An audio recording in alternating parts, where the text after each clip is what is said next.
Youth Congress സംസ്ഥാന മുൻ അധ്യക്ഷനും പാലക്കാട് എംഎൽഎയുമായ രാഹുൽ മാങ്കൂട്ടത്തിലിന് രണ്ടാമത്തെ ബലാത്സംഗ കേസിൽ തിരുവനന്തപുരം ജില്ലാ സെഷൻസ് കോടതി അനുവദിച്ച മുൻകൂർ ജാമ്യം റദ്ദാക്കണമെന്നാവശ്യപ്പെട്ട് സംസ്ഥാന സർക്കാർ ഇന്ന് ഹൈക്കോടതിയെ സമീപിക്കും.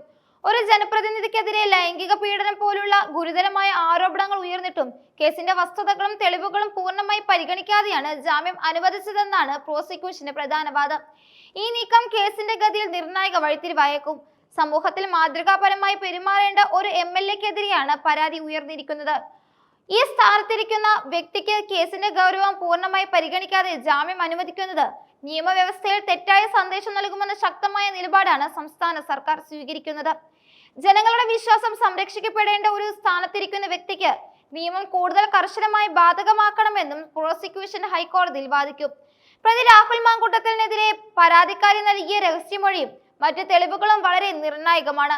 മൊഴിപ്രകാരം രാഹുൽ മാങ്കൂട്ടത്തിൽ ബലം പ്രയോഗിച്ച് ലൈംഗികമായി പീഡിപ്പിക്കുകയും രക്ഷപ്പെടാൻ കരഞ്ഞു കാലു പിടിച്ചിട്ടും അതിജീവിതയെ ആക്രമിക്കുകയും ചെയ്തു.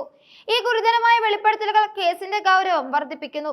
രാഹുൽ മാങ്കൂട്ടത്തിനെതിരെ ബലാത്സംഗം, പ്രകൃതി വിരുദ്ധ ലൈംഗിക പീഡനം, ഭീഷണിപ്പെടുത്തൽ, തട്ടിക്കൊണ്ടുപോകൽ അടക്കം ഇന്ത്യൻ ശിക്ഷാ നിയമത്തിലെ ഗുരുതരമായ വകുപ്പുകളാണ് പോലീസ് ചുമത്തിയിരിക്കുന്നത്.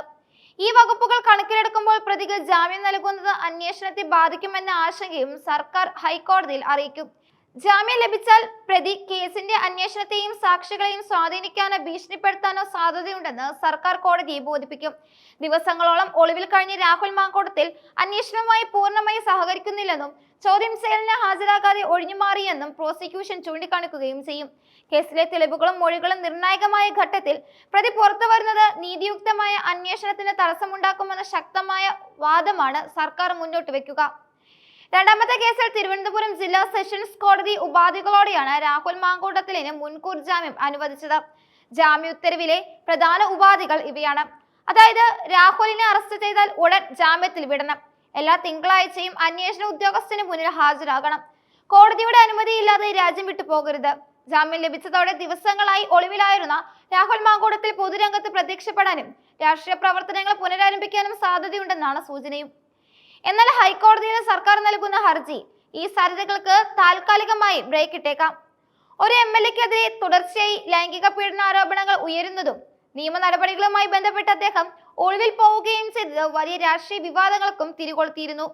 ഈ പശ്ചാത്തലത്തിൽ കേസിന്റെ ഓരോ ഘട്ടവും പൊതുസമൂഹവും മാധ്യമങ്ങളും അതീവ ശ്രദ്ധയോടെയാണ് നിരീക്ഷിക്കുന്നത്. സംസ്ഥാന സർക്കാർ ഹൈക്കോടതിയെ സമീപിക്കുന്നത് അതിജീവിതയ്ക്ക് നീതി ഉറപ്പാക്കാനുള്ള നിയമപരമായ ശ്രമമെന്ന നിലയിൽ പ്രാധാന്യം നേടുന്നു. അതേസമയം രാഷ്ട്രീയപരമായ പ്രതിരോധവും ഇതിന് പിന്നിലുണ്ട്.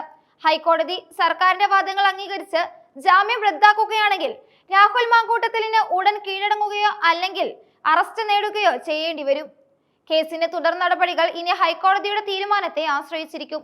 ലൈംഗിക പീഡന കേസുകളിൽ ജനപ്രതിനിധികളെ സംരക്ഷിക്കാൻ പാടില്ലെന്ന ശക്തമായ സന്ദേശം നൽകാൻ സർക്കാർ ഈ കേസ് ഉപയോഗിക്കുമെന്നാണ് രാഷ്ട്രീയ നിരീക്ഷകർ വിലയിരുത്തുന്നത്.